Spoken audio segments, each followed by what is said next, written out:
আমন্ত্রণ জানাচ্ছি গণিতের আরও একটি ক্লাসে টেকনিক ইজি এডুকেশনের পক্ষ থেকে। আজকের ক্লাসে আমরা আলোচনা করব ষষ্ঠ অধ্যায় অর্থাৎ নবম দশম শ্রেণীর গণিত বইয়ের ষষ্ঠ অধ্যায়ের বেসিক নিয়ে। ষষ্ঠ অধ্যায়টা একটা জ্যামিতির অধ্যায়, তোমরা জানো, রেখাকোণ ত্রিভুজ চ্যাপ্টারের নাম। তো এইখানে আজকে আমরা যেটা করব সেটা হচ্ছে আমাদের ইজি ম্যাথ বই থেকে বেসিক কনসেপ্টটা ক্লিয়ার করব। ইজি ম্যাথ বই থেকে আমরা আজকের ক্লাসে বেসিক কনসেপ্টটা ক্লিয়ার করব। তো এখানে বেসিক কনসেপ্ট বলতে এখানে আমাদের জ্যামিতি করার জন্য আসলে কী কী প্রয়োজন হয়, যে এটা যেহেতু জ্যামিতির একবার বেসিক চ্যাপ্টার, তোমাদের নবম দশম শ্রেণীর কিন্তু জ্যামিতির একটা বেসিক চ্যাপ্টার, মানে প্রথম চ্যাপ্টার। এই চ্যাপ্টারটার উপর বেস করে কিন্তু আস্তে আস্তে আমরা সামনের দিকে আগাবো। তো এখানে প্রথমে আসো আমরা কিছু সংজ্ঞার সাথে পরিচিত হই। দেখো, বিন্দু বিন্দু বলতে আমরা কি বুঝি? আমরা সাধারণত বিন্দু বলতে বুঝি এমন একটা বস্তু, মানে বস্তু না, আসলে বস্তুর তো অবস্থান থাকবে, দৈর্ঘ্য বস্তু উচ্চতা থাকবে, এমন একটা জিনিস যার হচ্ছে দৈর্ঘ্য নেই, প্রস্থ নেই, উচ্চতা নেই, বেধ নেই, কিছু নেই, শুধুমাত্র অবস্থান আছে, এত ছোট একটা জিনিস। তো এটাকে আমরা সাধারণত বিন্দু বলি। তবে যদি একটু বিস্তারিতভাবে বলি, যে দুইটি রেখা পরস্পর যেখানে মিলিত হয়, ছেদ করলে ছেদ বিন্দুর যে স্থানটা সেটাই বিন্দু। তাহলে দুইটি বেশি রেখা পরস্পর ছেদ করলে বিন্দুর উৎপত্তি হয়, অর্থাৎ দুইটি রেখা ছেদস্থান বিন্দু দ্বারা নির্দিষ্ট হয়। বিন্দুর দৈর্ঘ্য নেই, বলছিলাম যে দৈর্ঘ্য, প্রস্থ, বেধ নেই, শুধু অবস্থান আছে। একটি রেখার দৈর্ঘ্য ক্রমশ হ্রাস পেয়ে অবশ্যই শূন্য হয়। একটি বিন্দুর মাত্রা হচ্ছে অবশিষ্ট থাকে শূন্য। অর্থাৎ দেখো, আমি একটা রেখাকে যদি একটু একটু তোমাকে এভাবে বোঝানোর চেষ্টা করি, ধরো এটা একটা রেখা, এই যে একটা রেখা, এটাকে আরো একটু ছোট করলাম, এই যে আরেকটু ছোট করলাম, আরও ছোট করলাম, আরও ছোট করলাম, আরও ছোট করলাম, আরও ছোট করলাম। এই ছোট করতে করতে করতে যখন আর ছোট করা যায় না, তখন সেটা হয়ে যায় একটা বিন্দু। এই যে গোলের মধ্যে যেটা দেখতে পাচ্ছ, এটা একটা বিন্দু। ওকে, তো বিন্দু আসলে এত বড় না, তুমি এত বড় করে দেখতে পাবো না, খুব ছোট একটা কলমের ফোঁটার মতো দিলে বিন্দু এত ছোট যাকে পরিমাপ করা যায় না, দৈর্ঘ্য উচ্চতা নেই, সেটা হচ্ছে বিন্দু। তাহলে আমরা তো এখানে বলতে পারি যে একটা রেখাকে ক্রমশ ছোট করতে করতে একটি বিন্দু অবশিষ্ট থাকে। বিন্দুকে শূন্য মাত্রা শর্তা বলে গণ্য করা হয়। বিন্দুর শূন্য মাত্রা মানে দৈর্ঘ্য উচ্চতা কোনো মাত্রা নেই, তাহলে এর মাত্রা হচ্ছে শূন্য। একটু খেয়াল করো, আমাদের শুরুতেই বলছিলাম দুইটা সরলরেখা যেখানে মিলিত হয়, মনে করো এই একটা সরলরেখার নাম হচ্ছে এ বি, আর এই একটা সরলরেখার নাম মনে করো বিসি। মিলিত হলো কোন বিন্দুতে? বি বিন্দুতে। এই বিটা হচ্ছে বিন্দু, বিটা কি? বিন্দু। আচ্ছা, এবার দেখো এবিসি তিনটি বিন্দু নির্দেশ করে। এ একটা বিন্দু,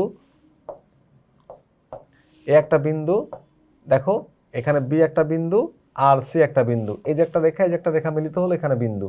এই রেখাটা আর এই রেখাটা মিলিত হলো এখানে বিন্দু। এবি রেখা আর বিসি রেখা মিলিত হলো বিতে বিন্দু। এসি রেখা আর বিসি রেখা মিলিত হলো সিতে হচ্ছে বিন্দু। তাহলে বিন্দুর কনসেপ্ট আশা করি তোমাদের ক্লিয়ার হয়েছে। আসলে এবার লাইন। লাইন হচ্ছে, লাইন কি? লাইন মানে হচ্ছে রেখা। আচ্ছা, রেখা, রেখা বলতে আমরা কি বুঝি? রেখা বলতে বুঝি যে সাধারণত বিন্দুর চলার পথই হচ্ছে রেখা। একটা বিন্দু এখানে দিলাম, সেই বিন্দুটা মনে করো যে এখানে দেওয়ার পরে সেই বিন্দুটা সামনের দিকে আগায় গেল, এটা হচ্ছে রেখা। তারপর একটা বিন্দু দিলাম, এটা এইভাবে এইভাবে আগায় গেল, এটা হচ্ছে রেখা। রেখা সাধারণত দুই প্রকার হয়, সরল রেখা আর বক্ররেখা। তাহলে বিন্দু চলার পথকে সাধারণত আমরা রেখা বলি। এখানে আমরা রেখাকে একটু অন্যভাবে ব্যাখ্যায়িত করব। দেখো, দুইটি দল পরস্পরকে ছেদ করলে সে ছেদ স্থানে একটা যা তৈরি হবে সেটা হচ্ছে রেখা। যদি একটু এক্সাম্পল দিয়ে বোঝায়, মনে করো এইটা একটা বাক্স, আয়তাকার বা ঘনক আকৃতির কাঠের বাক্স ধরো, অথবা টিনের বাক্স, অথবা যে কোনো বাক্স। দেখো এই যে একটু একটু যদি আমি কালার দিয়ে বোঝাই, এই দেখো এখানে এই যে একটা তল, সবুজ রঙের তল দেখতে পাচ্ছ, এটা একটা তল, এখানে একটা বর্গ আকৃতির আছে। আবার যদি আমরা এখানে একটু দেখি, যে এই হচ্ছে আর একটা তল, দেখো এই হচ্ছে আর একটা তল। এই যে এই দুইটা তল যে মিলিত হলো যেখানে, এইটাই হচ্ছে রেখা। দুইটা তল যেখানে মিলিত হচ্ছে সেটাই কি? রেখা। ওকে, তাহলে দুইটি তল পরস্পরকে ছেদ করলে ছেদ স্থানে একটি রেখা উৎপন্ন হয়। যেমন বাক্সের দুইটি তল, পৃষ্ঠতল বাক্সের একটি ধারে, এক ধারে একটি রেখায় মিলিত হয়, একটা ধারে একটা রেখায় মিলিত হবে, মানে এক পাশে একটা রেখায় মিলিত হবে। এই রেখা একটি সরল রেখা। রেখার শুধু দৈর্ঘ্য আছে, প্রস্থ বা বেধ নেই। যেহেতু শুধু দৈর্ঘ্য আছে, তাহলে মাত্রা হচ্ছে একমাত্রিক। রেখা দুই প্রকার হয়, একটা হচ্ছে সরল রেখা, আর হচ্ছে বক্ররেখা। এখানে তুমি দেখতে পাচ্ছ এবি একটা সরল রেখা। যদি এইভাবে লেখো, এখানে এ আর এখানে বি, তাহলে এই এবিটা হচ্ছে একটা বক্ররেখা। আশা করি তোমরা রেখা সংক্রান্ত যে সমস্যা তা তোমরা বুঝলে। দেখো, দুইটা রেখা পরস্পরকে ছেদ করলে তারা একটা মাত্র বিন্দুতে ছেদ করতে পারবে। তাহলে আবার দুইটি রেখা একটি বিন্দুতে মিলিত হয়, এটা এমসিকিউর জন্য প্রয়োজন হয়, অথবা এই ইনফরমেশন তোমার জানা লাগবে যে দুইটি রেখা একটি বিন্দুতে মিলিত হতে পারে সরল রেখা হলে। ওকে, এবার আসো তল। তল কি? তল হচ্ছে দুইটা রেখাকে তুমি যদি যোগ করে দাও, দুইটা রেখা দুটা রেখা তাদেরকে তুমি যদি যোগ করতে পারো তাহলে হচ্ছে সেটা তল হবে। তলের দুইটা মাত্রা থাকে, দৈর্ঘ্য আর প্রস্থ। দেখো এখানে এবি একটা রেখা দেখতে পাচ্ছ, সিডি একটা রেখা। এই এবি রেখা আর সিডি রেখাকে তুমি দাও যোগ করে দিলে দেখো তল হয়ে গেছে। তার মানে দৈর্ঘ্য আছে, প্রস্থ আছে। এবি আর সিডি দুইটি রেখা, এবার এবিসিডি একটা তল হয়ে গেছে। তুমি যখন যোগ করে এদেরকে একত্রিত করে দিলা তখন হয়ে গেল একটা তল। তাহলে দৈর্ঘ্যের কি হয়, দৈর্ঘ্যের তলের হচ্ছে দৈর্ঘ্য আছে, প্রস্থ আছে এবং অবস্থানও আছে।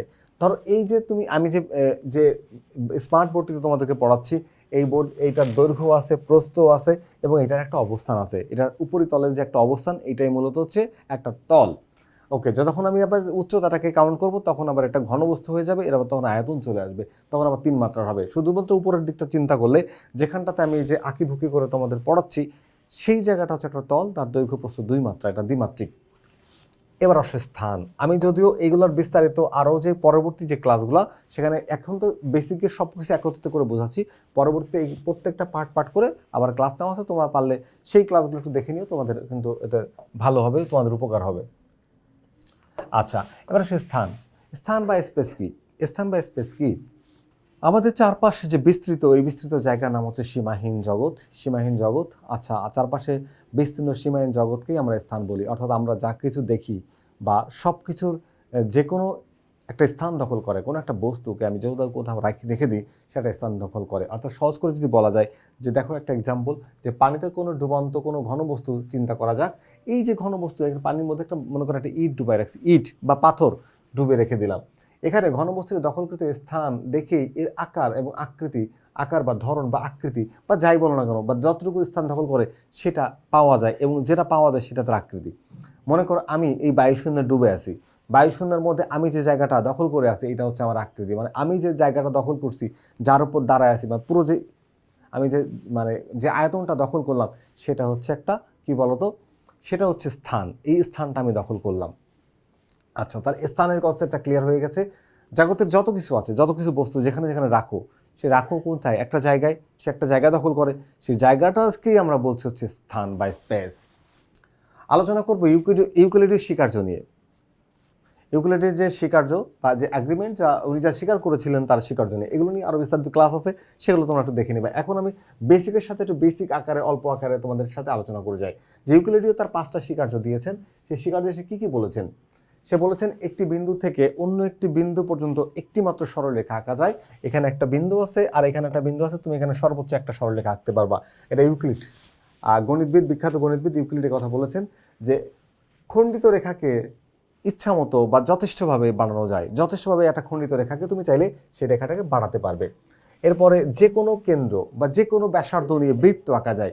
এখানে তুমি একটা কেন্দ্র নিলা, একটা ব্যাসার্ধ নিলা, দিয়ে দিলে একটা বৃত্ত এঁকে। এখানে একটা কেন্দ্র নিলা, আবার একটা ব্যাসার্ধ নিয়ে বৃত্ত আঁকলা। এখানে একটা কেন্দ্র নিলা, বড় একটা বৃত্ত আঁকলা। তার মানে তুমি যে কোনো জায়গায় কেন্দ্র নিতে পারবা আর যে কোনো ব্যাসার্ধ নিয়ে তুমি বৃত্ত আঁকতে পারবা।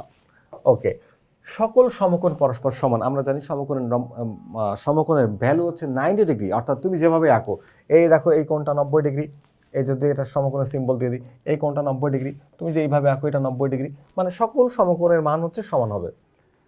স্বীকার্য 5-এ বলা হচ্ছে যে একটি সরলরেখা দুইটি সরলরেখাকে ছেদ করলে, একটি সরলরেখা দুইটি সরলরেখাকে ছেদ করলে এবং ছেদকের একই পাশে অন্তস্থ কোণদ্বয়ের সমষ্টি 2 সমকোণের চেয়ে কম হলে, রেখা দুটি যথেষ্টভাবে বর্ধিত করলে যেদিকে সমষ্টি 180 বা 2 সমকোণের চেয়ে কম, সেদিকে তারা মিলে যাবে। আমার মনে হয় যে এই জিনিসটা তোমরা বুঝতে পারো না, আরও একটু এক্সপ্লেন করি।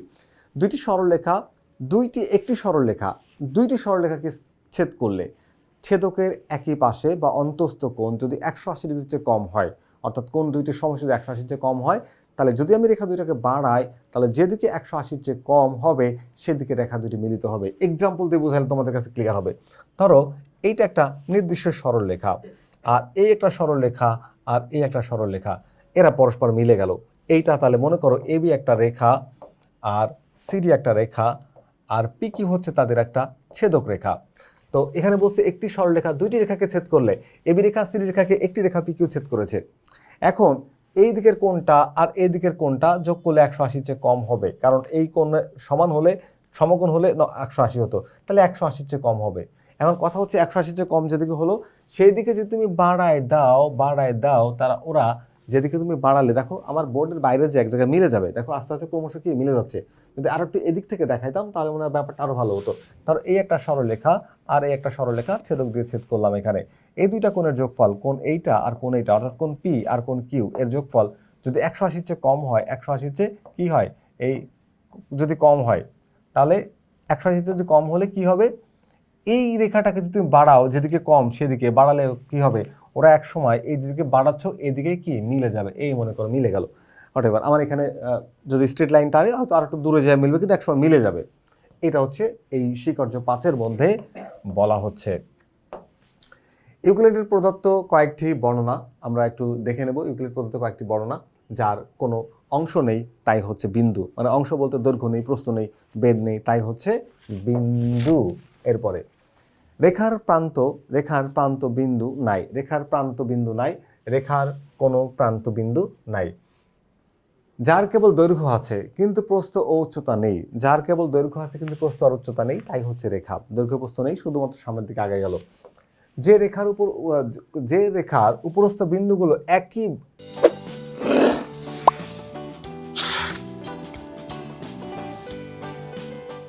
বরাবরে থাকে তাই হচ্ছে সরলরেখা। যে রেখার উপরস্থ বিন্দুগুলো একই বরাবরে থাকে, একই বরাবরে থাকে, তাই হচ্ছে কি সরল রেখা।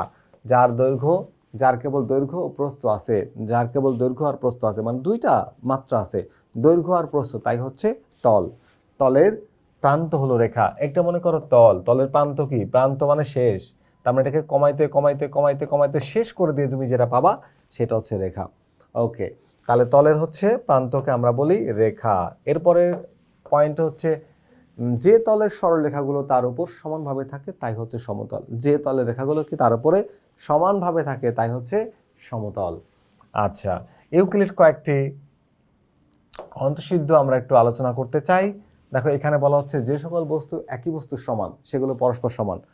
কি বলেছে এখানে, যে সকল বস্তু একই বস্তুর সমান তারা পরস্পর সমান, মানে কি, মানে হচ্ছে মনে করো যে কি দিয়ে বোঝাবো, এটা একটা মনে করো বাক্স, কাঠের বাক্স। ওকে, তো এই বাক্সটা আর এই বাক্সটা, এখানে একটা বাক্স আছে, আমি যদি এই বাক্সটা আর এই বাক্সটা, এটা মনে করো 1 নাম্বার আর এটা 2 নাম্বার, 1 নাম্বার আর 2 নাম্বার সমান, এখানে আরও একটা বাক্স আছে, এটার নাম্বার হচ্ছে 3, তাহলে এই 3 নাম্বারটা আর এই 2 নাম্বারটা সমান। আবার মনে করো এখানে একটা বাক্স আছে, আমি যদি বলি যে এটা 4 নাম্বার বাক্স, তাহলে এই 4 নাম্বারটা আর এই 2 নাম্বারটা সমান, তার মানে এই 2 নাম্বারটার সাথে সবাই সমান, 2 নাম্বারটার সাথে সবাই সমান। যদি 2 নাম্বারটার সাথে সবাই সমান হয় তাহলে এই 1 নাম্বার আর 3 নাম্বার আর 4 নাম্বার এরাও সমান। তার মানে একটার সমান যদি অপরগুলো সবগুলো, এই 1-2 এর সমান সবগুলো, তাহলে এই সবগুলো আবার পরস্পর সমান সমান। এই কথা এখানে বলা হচ্ছে, যে সকল বস্তু একই বস্তুর সমান তারা সবাই পরস্পর সমান। সমান সমান বস্তুর সাথে সমান বস্তু যোগ করলে যোগফল সমান হবে। দেখো সমান সমান বস্তুর সাথে সমান বস্তু যোগ করলে একটা সমান বস্তু, এটা একটা মনে করো সমান বস্তু, এটা একটা সমান বস্তু, এর সাথে আরেকটা সমান বস্তু যদি তুমি যোগ করো, মনে করো এরকম একটা বস্তু যোগ করলে, আবার এখানে যদি আরেকটা একই রকম বস্তু যোগ করো, তাহলে এই রেজাল্ট সমান হবে। একদম সিম্পল জিনিস, ছোটবেলায় তোমরা যোগ বিয়োগ করছো তার মতো করে। এরপরে দেখো এই যে সমান সমান বস্তু থেকে সমান বস্তু বিয়োগ করলে তাহলে রেজাল্ট হবে 0। এই হলো সমান বস্তু, সেখান থেকে তুমি এইটা বিয়োগ করলা তাহলে 0 পাবা। সমান বস্তু তার থেকে সমান বস্তু বিয়োগ করে দিলে তুমি 0 পাবা। অর্থাৎ মনে সংখ্যা দিয়ে কল্পনা করলে 5 থেকে 5 বিয়োগ সমান সমান 0। যা পরস্পরের সাথে মিলে যায় তাই পরস্পর সমান, যা পরস্পরের সাথে মিলে যায় তা পরস্পর সমান। মনে করো যে এখানে একটা ত্রিভুজ আছে আর এখানে একটা ত্রিভুজ আছে, যদি তুলে এটাকে এখানে রাখা হয়, যদি পুরোপুরি মিলে যায় তাহলে তারা পরস্পর সমান।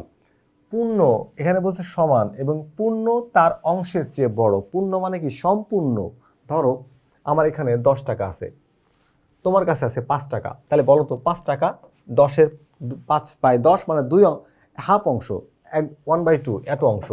এখন অংশ তার পূর্ণের চেয়ে, পূর্ণ সবসময় বড়, পূর্ণ মানে 10 আর অংশ মানে তার মধ্যে অর্ধেক অংশ মানে 5, তাহলে পূর্ণ মানে 10, ওইটাই সবচেয়ে বড় হবে। পূর্ণ তার অংশের চেয়ে, এই 10 ভাগের যে কোনো ভাগের চেয়ে, 10 ভাগের 9 ভাগ সেটাও 10-এর চেয়ে ছোট, 10 ভাগের 7 ভাগ সেটাও 10-এর চেয়ে ছোট, 10 ভাগের 5 ভাগ সেটাও 10-এর চেয়ে ছোট। 10 ভাগের 10 ভাগ মানে তো পুরো পূর্ণই হয়ে গেল এবং পূর্ণ সবার চেয়ে বড় হলো। ওকে, আসলে একটু সামনের দিকে আগানো যাক। বলা হচ্ছে সমতলীয় জ্যামিতি বা প্লেন জিওমেট্রি বা প্লানার জিওমেট্রি। ওকে, তো এখানে যে স্বীকার্য 1, এই স্বীকার্য 1 স্পেস কি বা জগৎ কি বা স্থান কি একটু আগে আমরা আলোচনা সকল বিন্দুর, দেখো এই স্বীকার্য বলা হচ্ছে সকল বিন্দু সেট এবং সমতল ও সরলরেখা এই সেটেরই উপসেট। জগৎ বা স্পেস সকল বিন্দুর সেট। এখানে আমরা যদি পৃথিবীকে কল্পনা করি, পৃথিবী হচ্ছে সকল কিছুর বস্তু বা বিন্দু যা মিলে আছে পুরোটাকে একটা সেট ধরি, তাহলে এটা ইউনিভার্সাল সেট। এবং এই পৃথিবীর উপরে আমি আছি, তুমি আছো, জাগতিক সব কিছু আছে, এরা সবাই হচ্ছে উপসেট। তাহলে আমরা যদি জগৎকে সেট ধরি, সকল বিন্দু সেট, তাহলে এখানে সমতল এবং সরলরেখা হবে তার একটা করে উপসেট। ওকে, এবার আসলে স্বীকার্য 2। দুইটি ভিন্ন বিন্দুর জন্য একটি ও কেবল একটি সরলরেখা আঁকা যায় যাতে উভয় বিন্দু অবস্থিত। দুইটি আবার বোঝো, দুইটি ভিন্ন বিন্দুর জন্য একটিও কেবল একটি অর্থ হচ্ছে শুধুমাত্র একটি সরলরেখা আঁকা যাবে। তাহলে এই যে মনে করো এ একটা বিন্দু আর বি একটা বিন্দু, শুধু তুমি এখানে একটা সরলরেখা আঁকতে পারবা, এই কথাটাই এখানে বলা হয়েছে যে দুইটি আলাদা বিন্দুতে তুমি মাত্র একটা সরলরেখা আঁকতে পারবে। স্বীকার্য 3 বলা হচ্ছে একই সরলরেখায় অবস্থিত নয় এমন তিনটি বিন্দু জন্য একটিও কেবল একটি সমতল আছে। একই সরলরেখায় নয়, ধরো এখানে একটা বিন্দু আছে, এখানে একটা বিন্দু আছে, এখানে একটা বিন্দু আছে, এই তিনটা বিন্দুকে যোগ করলে তুমি একটা যা পাবা সেটা একটা সমতলের মধ্যে থাকবে বা একটা সমতল হবে। তাহলে যা ধরো একই সরলরেখায় নাই, কারণ কি, ধরো এখানে তিনটা বিন্দু যদি এমন হয় যে তিনটা বিন্দু এখানে আছে এরকম, তাহলে এটা সরলরেখা হয়ে যাবে, এটা কোনো তল হবে না। তল কিন্তু তিনটা বিন্দু আছে তিন জায়গায়, একই সরলরেখায় নাই, এটাকে যোগ করলে তুমি পাবে একটা তল। তাহলে একই সরলরেখা অবস্থা নয় এমন তিনটি বিন্দুর জন্য একটিও কেবল একটি সমতল আছে যাতে তিনটি বিন্দু অবস্থিত। এই ত্রিভুজটা তার একটা এক্সাম্পল দেখে নিতে পারো। আচ্ছা, এবার দেখো স্বীকার্য 4 বলা হচ্ছে কি, স্বীকার্য 4 দেখো, কোন সমতলে দুইটি ভিন্ন বিন্দু দিয়ে যায় এমন সরলরেখা ওই সমতলে অবস্থিত। কোন সমতলে দুইটি ভিন্ন বিন্দু দিয়ে যায়, কোন সমতলে দুইটি ভিন্ন বিন্দু দিয়ে যায় এমন সরলরেখা ওই সমতলে অবস্থিত। একটা সমতল আগে থেকেই ছিল, এটা একটা তল, এবার দুইটা ভিন্ন বিন্দু যায় এখান থেকে চলে গেল, তাহলে এই যে তলের মধ্যে এর অবস্থান, তাই সেটাই বলা হচ্ছে এখানে যে কোন সমতলে দুইটি ভিন্ন বিন্দু দিয়ে যায় এমন সরলরেখা ওই সমতলেই অবস্থান করবে বা অবস্থিত। স্বীকার্য 5 কি বলা হয়েছে, জগৎ বা স্পেসে একাধিক সমতল বিদ্যমান। এই পৃথিবীতে বা তুমি জগৎ চিন্তা করো, জগতে একাধিক সমতল, সেটা সমতল বিদ্যমান থাকবে। যদি আমরা একটা ঘনকেও কল্পনা করি বা ঘন বস্তুকে কল্পনা করি, সেখানে দেখবা যে আমরা 6টা সমতল পাবো, 6 দিকে 6টা সমতল পাবো। প্রত্যেক সমতলে একাধিক সরলরেখা অবস্থিত। প্রত্যেক সমতলে একাধিক সরলরেখা অবস্থিত। প্রত্যেক সরলরেখার বিন্দুসমূহ এবং বাস্তব সংখ্যাসমূহ এমনভাবে সম্পর্কিত করা যায় যেন রেখাটি প্রত্যেক বিন্দুর সঙ্গে একটি অনন্য বাস্তব সংখ্যা সংশ্লিষ্ট হয় এবং প্রত্যেক বাস্তব সংখ্যার সঙ্গে রেখাটির একটি অনন্য বিন্দু সংশ্লিষ্ট হয়। এখন স্বীকার্য 6, এই স্বীকার্য 6 অ্যাকচুয়ালি একটা অন্যরকম স্বীকার্য। এই স্বীকার্য 6কে আমরা বলছি দূরত্ব স্বীকার্য, যেটাকে আমি আলাদা একটা পর্ব নিয়েছি, দূরত্ব স্বীকার্য। তো স্বীকার্য 7, এই স্বীকার্য 7কে আমরা রোলার স্বীকার্য হিসেবে চিনি, মানে ব্যাখ্যা করার পরে বুঝতে পারবা। আর এখানে আরও একটা স্বীকার্য আছে, স্বীকার্য 8, এটা হচ্ছে রোলার স্থাপন স্বীকার্য। এগুলোতে আবার আলাদা করে একটা পর্ব নিয়ে আমি তোমাদেরকে, বা এই বইয়ের মধ্যে আমাদের ইজি ম্যাথ বই আলাদা করে পর্ব আছে, তোমরা চাইলে সেই ক্লাসগুলো দেখতে পারো। আমি এখানে হালকা করে একটু তোমাদের জন্য ব্যাখ্যা করে দিচ্ছি। ধরো স্বীকার্য 6 দূরত্ব স্বীকার্য বলে পরিচিত। এটা দেখো, এখানে পি ও কিউ বিন্দু যুগল, অর্থাৎ এক জোড়া বিন্দু, দুইটা বিন্দু একটি অনন্য বাস্তব সংখ্যা নির্দিষ্ট করে থাকে। সংখ্যাটি পি বিন্দু থেকে কিউ বিন্দু দূরত্ব বলা হয়। এখানে একটা বিন্দু আছে পি, এখানে একটা বিন্দু আছে কিউ, ধরে নাও পি আর কিউ। ওকে, তাহলে এই যে দুইটা বিন্দু বাস্তব সংখ্যাকে যারা যদি নির্দিষ্ট করে দিই, ধরো বাস্তব সংখ্যা দিয়ে নির্দিষ্ট করে দিলাম পি আর কিউ, তাহলে পি থেকে কিউ এর যে পি বিন্দু থেকে কিউ বিন্দুকে দূরত্ব বলা হবে, পি কিউ দ্বারা সূচিত করা হয় এবং সেটাকে আমরা পি কিউ বলবো, যে পি কিউ এর দূরত্ব। আচ্ছা, এবার দেখো পি কিউ ভিন্ন বিন্দু হলে তাহলে পি কিউ রেখাটি ধনাত্মক হবে, অবশ্যই এটা ধনাত্মক হবে, দূরত্ব সবসময় ধনাত্মক হয়। অন্যথায় যদি ধনাত্মক না হয় তাহলে পি কিউ এর রেজাল্ট হয়ে যাবে 0। পি কিউ রেজাল্ট কি হয়ে যাবে 0। পি থেকে কিউ এর দূরত্ব এবং কিউ থেকে পি এর দূরত্ব সমান হবে। যদি এটা 10 মিটার হয়, ধরে নাও যে পি থেকে কিউ এর দূরত্ব 10 মিটার, তাহলে পি থেকে কিউ এর দূরত্ব 10 মিটার হলে কিউ থেকে পি এর দূরত্ব 10 মিটারই হবে, দৈর্ঘ্যটা সেম হবে। তার মানে পি কিউ সমান কিউ পি হবে।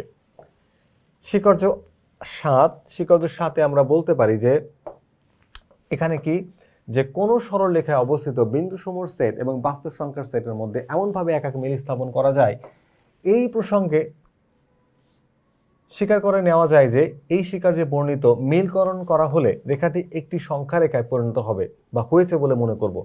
সরলরেখার পি বিন্দু থেকে এ বিন্দুর সাথে সংশ্লিষ্ট এবং এখানে পি এ এর লেগ বিন্দু এবং এ বিন্দু পি এর উপর স্থানাঙ্ক বলা হয়। যেখানে সরলরেখাকে সংখ্যারেখায় পরিণত করার জন্য প্রথমে রেখাটিকে একটি স্থানাঙ্ক 0, ধরো আমি একটা সরলরেখা যদি নিয়ে নিই, ধরো এখানে একটা সরলরেখা নিয়ে নিলাম, একটু কালারটা লাল নিয়ে দেখতে পারবা তোমরা। ধরো এই একটা সরলরেখা নিয়ে নিলাম, এটা একটা মূল বিন্দু ধরলাম, তো মূল বিন্দুতে আমার ধরবো 0। এখন এখানে একটা বিন্দু ধরলাম P, অথবা তুমি চাইলে এখানেও P ধরতে পারো, এটা তোমার ইচ্ছা, তুমি যেভাবে ধরে নাও। তাহলে এখানে ধরো P, ধরলাম P, আর P এর জন্য তার স্থানাঙ্ক আমি ধরলাম হচ্ছে A। তাহলে P এর জন্য যদি A হয়, মানে P এর স্থানাঙ্ক হচ্ছে, তাহলে কি হবে বলো তো? P বিন্দুর জন্য স্থানাঙ্ক হবে A। তাহলে P কে A এর লেখবিন্দু এবং A কে P এর স্থানাঙ্ক বলা হয়, যেখানে সরলরেখার সংখ্যারেখায় পরিণত হয়। এবং এখানে প্রথমে রেখাটিকে একটি স্থানাঙ্ক 0 ধরে এবং অপর একটি বিন্দু স্থানাঙ্ক 1 ধরে নেওয়া হয়, এতে করে রেখাটির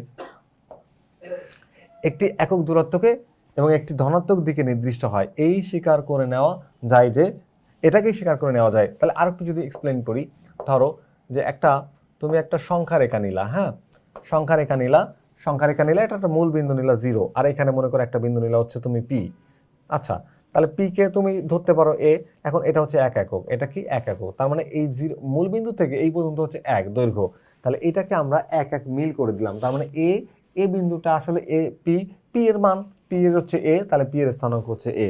P কে তুমি যদি আরেক একক নাও, তাহলে এখানেও P লিখতে পারো। তাহলে P এর স্থানাঙ্ক যদি A ধরে থাকো, তাহলে এখানে A, এখানে ধরো অন্য কিছু একটা বিন্দু 1, এখানে হলো 2। আচ্ছা, তাহলে এই হচ্ছে ঘটনা যে আমরা যদি 1 মিল করে সংখ্যা রেখায় দেখাই, তাহলে একটি স্থানাঙ্ক 0 ধরে নিবা আর একটি বিন্দুর স্থানাঙ্ক 1 ধরে নিবা। এতে করে কি হবে? রেখাটি একটা দূরত্ব বোঝাবে। আর যে কোনো একটা বিন্দু হলে P, তাহলে P কে তুমি A এর স্থানাঙ্ক বা A দিয়ে প্রকাশ করতে পারবে। আচ্ছা, স্বীকার্য 8 হচ্ছে রোলার স্থাপন স্বীকার্য, যে কোনো বিন্দু AB, এবং এই যে কোনো বিন্দু AB কে এমনভাবে সংখ্যারেখায় পরিণত করা যায় যে A বিন্দুর স্থানাঙ্ক 0 এবং B বিন্দুর স্থানাঙ্ক ধনাত্মক হয়। আচ্ছা, মন্তব্যটা কি? স্বীকার্য 6কে, যেটা আমি বলছিলাম যে দূরত্ব স্বীকার্য, এবং 7কে রোলার স্বীকার্য, এবং 8কে রোলার স্থাপন স্বীকার্য বলা হয়। কিছু গাণিতিক প্রমাণ আমরা দেখব, আরোহ গাণিতিক পদ্ধতি বা ম্যাথমেটিক্যাল ইন্ডাকশন, আর হচ্ছে অবরোহ পদ্ধতি ম্যাথমেটিক্যাল ডিডাকশন, আর 3 নম্বর পদ্ধতি হচ্ছে বিরোধ পদ্ধতি বা প্রুফ বাই কন্ট্রাডিকশন, অর্থাৎ বিরোধ পদ্ধতি। তাহলে এই যে 3টা পদ্ধতি গাণিতিক উক্তি প্রমাণের জন্য আমরা 3টা পদ্ধতি ব্যবহার করতে পারি। জ্যামিতিক গাণিতিক উপপাদ্য প্রমাণের সাধারণ ধাপসমূহ হচ্ছে কয়টা? সাধারণ ধাপসমূহ হচ্ছে 4টা। 4টা ধাপ কি কি? প্রথম ধাপে হচ্ছে সাধারণ নির্বাচন, তারপর হচ্ছে চিত্র বা বিশেষ নির্বাচন, এরপরে প্রয়োজনীয় অঙ্কদের বর্ণনা, আর তারপর হচ্ছে যৌক্তিক প্রমাণ। অর্থাৎ জ্যামিতিক উপপাদ্য প্রমাণ করতে আমাদের 4টা বিষয় লাগে। কি লাগে? সাধারণ নির্বাচন, বিশেষ নির্বাচন, অঙ্কন আর প্রমাণ। সাধারণ নির্বাচন, বিশেষ নির্বাচন, অঙ্কন আর প্রমাণ, এই জিনিসটা কিন্তু এমসিকিউর মধ্যে প্রচুর পরিমাণে আসে। তো আমরা 6 নম্বর অধ্যায়ের যে বেসিক কনসেপ্ট নিয়ে একটু আলোচনা করলাম, এরপরে কিন্তু এই যে যেগুলো আমি তোমাদেরকে আলোচনা করলাম সংক্ষিপ্ত আকারে, এগুলো আবার পরবর্তী একটু বিস্তারিত আকারে আলোচনা করা আছে। তো আমরা যে 6 অধ্যায়ের অর্থাৎ রেখাকোণ ত্রিভুজের যে বেসিকটা নিয়ে আজকের ক্লাসে আলোচনা হলো, আশা করি তোমাদের এই আলোচনাটি ভালো লেগেছে এবং এখান থেকে তোমরা নতুন কিছু শিখতে পারলে পরবর্তীতে ফিরে আসবো আবার নতুন কোনো গাণিতিক সমস্যা নিয়ে। ততক্ষণ পর্যন্ত ভালো থেকো। আল্লাহ হাফেজ।